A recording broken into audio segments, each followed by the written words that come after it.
Bonjour, bienvenue à mon dernier travail de la session dans le cours de pédagogie informatique musicale. Il s'agit du travail intégrateur. Donc, pour le plan de ce travail, nous allons disposer en 5 étapes. Dans un premier point, je vais commencer par me présenter. Par la suite, je vais rappeler les objectifs propres au cours. Puis, je parlerai des découvertes et des apprentissages que j'ai pu faire dans le cadre du cours. Par la suite, j'aborderai les avantages et les limites des technologies de l'information et de la communication, qu'on appelle les TIC. Et enfin, le réinvestissement que je pense faire des savoirs et des connaissances que j'ai pu acquérir dans ce cours. Alors tout d'abord, ma présentation. Donc, je me présente, je m'appelle Davy Patrice. Je suis un étudiant originaire de la Martinique, en deuxième année du baccalauréat en enseignement de la musique. Donc mon instrument, c'est la guitare jazz. Et j'ai pu, dans le cadre du bac en enseignement, effectuer 2 stages. Donc mon premier stage s'est déroulé à l'école primaire Alexander Wolf à Shannon. Et mon deuxième stage dans une école secondaire, l'école de la Seigneurie, qui par ailleurs a une concentration musique.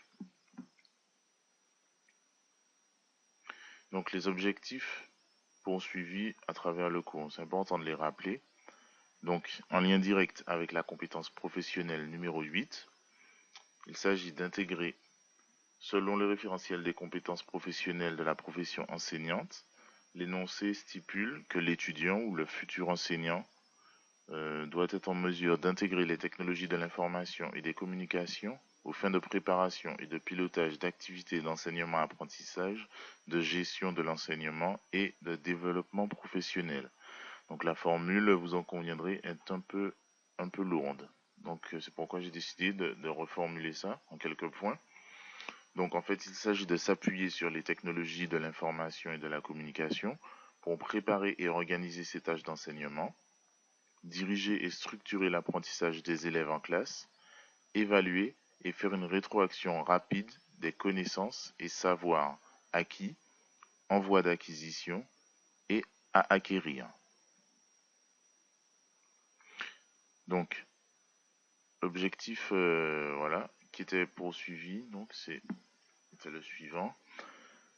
Dès le début du cours, nous avons parlé d'un schéma de Carson-Tilla-Rose, donc qui nous permettait de nous situer chacun d'entre nous, chaque élève, chaque étudiant, par rapport au schéma suivant.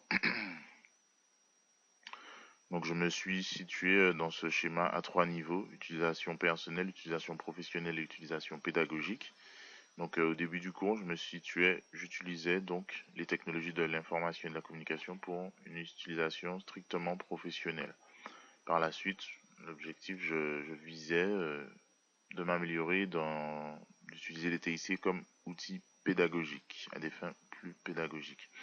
Donc mon utilisation était avant tout pour mes cours, donc pour les cours que je donnais, mes cours de guitare que je donnais soit au niveau individuel ou au privé, ou en collectif du moins, et puis les cours également à l'Université Laval, donc tout ce qui est pour le traitement de texte, l'organisation des dossiers. Et puis l'utilisation pédagogique, justement, dans le cadre de ce cours, me permettra de créer des activités en classe et de développer les technologies de l'information et de la communication. Donc pour les activités d'enseignement, comme je l'ai mentionné tantôt. Maintenant, les découvertes et les apprentissages que j'ai pu effectuer dans le cadre du cours. Donc, les découvertes ont été nombreuses, multiples. Donc, grâce aux différentes recherches qu'on a pu effectuer dans le cadre du cours, on a manipulé également beaucoup de logiciels, avec des gratuiciels aussi utilisés dans le cours. Nous avons également pu communiquer à l'aide d'outils multimédia variés, à travers les travaux de groupe, les découvertes de logiciels, les créations également, tout ce qui est, tous les outils que nous avons utilisés, tout ce qui était le TBICL, les logiciels de mixage, d'écriture musicale, de captation vidéo, de composition d'activités. Le parentage également avec les collègues et le travail collaboratif en utilisant des outils tels que Dropbox, le Google Drive, le Doc, Adobe Connect pour les cours en ligne. Et puis évidemment Internet, donc tout ce qui est diffusion, la source, c'est une source quasi inépuisable, facile d'accès. Donc voilà, donc tout ceci, c'est ces quatre pôles mettant bien évidemment les technologies de l'information et de la communication au cœur de ces apprentissages. Donc le problème maintenant qu'on voit dans les classes, c'est les élèves, au niveau des élèves, c'est vraiment la concentration. Donc on remarque que souvent en classe, quand le professeur écrit au tableau ou donne son cours, il y a, les élèves ne sont pas forcément attentifs à ce que le prof explique au tableau. Ils pensent aux sorties, à leurs différentes activités sportives, musicales ou autres. Et ils sont moins attentifs aux explications que donne le prof en classe. Donc c'est ça le défi vraiment qui nous est présenté. Et puis, avec l'arrivée justement des technologies et de l'information et de la communication à l'école, cela a permis de changer non seulement les méthodes d'enseignement, mais également les méthodes d'apprentissage. Donc, on peut voir que tout ce qui est arrivé de tablettes numériques, iPad, tableau numérique interactif, ça a vraiment changé la donne, les méthodes d'enseignement. Donc, tout ce qui est création d'activités et classe virtuelle pour les méthodes d'apprentissage pour les enfants. Donc le quatrième point, les avantages et les inconvénients des technologies de l'information et de la communication. Sans être exhaustif, on peut parler de quelques avantages et puis de quelques limites donc de ces TIC. Dans les avantages, on va parler bien évidemment de la rapidité, de l'interactivité, du dynamisme, du côté ludique. L'élève devient acteur lui-même de ses apprentissages. Donc ça permet de faire un travail collaboratif, puis une rapidité et une instantanéité qu'offrent les technologies de l'information et de la communication. Cela permet également la disparition des frontières de temps et d'espace. Il n'y a plus de limites spatiales et géographiques, on peut travailler à distance, communiquer à distance. Maintenant, parlons un petit peu des limites. Donc, outre les coûts qui peuvent résulter de l'achat de ces appareils informatiques, puis les techniques, évidemment, les problèmes techniques qu'on peut rencontrer lorsqu'on utilise les technologies informatiques, les élèves peuvent être confrontés à la publicité. Donc il faut éviter ça aussi en bas de 13 ans. Puis aller tout ce qui touche au droit d'auteur également. Donc ça c'est un autre point sensible. Maintenant, comment réinvestir ce que j'ai acquis dans le cadre du cours? Donc premièrement, le réinvestir pour moi au niveau personnel dans mes cours de guitare, que ce soit en individuel ou dans des cours collectifs. Donc utiliser les TIC pour améliorer mon enseignement.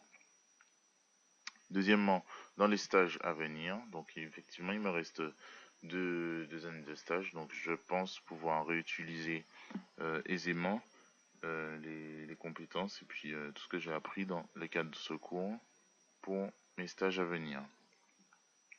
Pour mon développement personnel, parce qu'évidemment, le cours ne va pas se limiter là, il faudra que je continue à m'informer, puis à rechercher, me tenir au courant de ce qui se passe au niveau des TIC, parce que l'informatique, c'est un domaine qui est en constante évolution.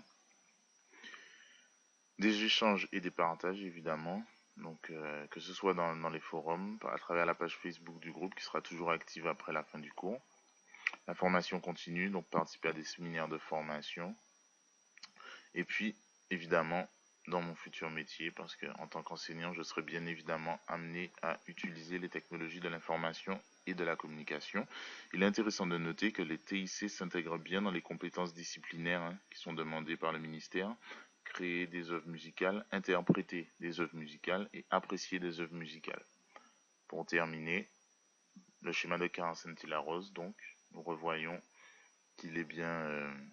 je vais essayer dans le cadre du cours d'atteindre l'utilisation pédagogique en mes fins de travaux. Pour terminer, les TIC et les réseaux sociaux, ce qu'on peut être pour ou contre, donc quelles sont les limites de l'utilisation de technologies de l'information et de la communication avec des réseaux sociaux tels que Facebook. Faut-il ajouter ces élèves sur ces réseaux sociaux? Oui ou non, ça se discute. Personnellement, mon point de vue est qu'il faut quand même garder une distance professionnelle vis-à-vis de ces élèves et ne pas exposer sa vie privée aux élèves de sa classe. Voilà, je vous remercie de votre attention.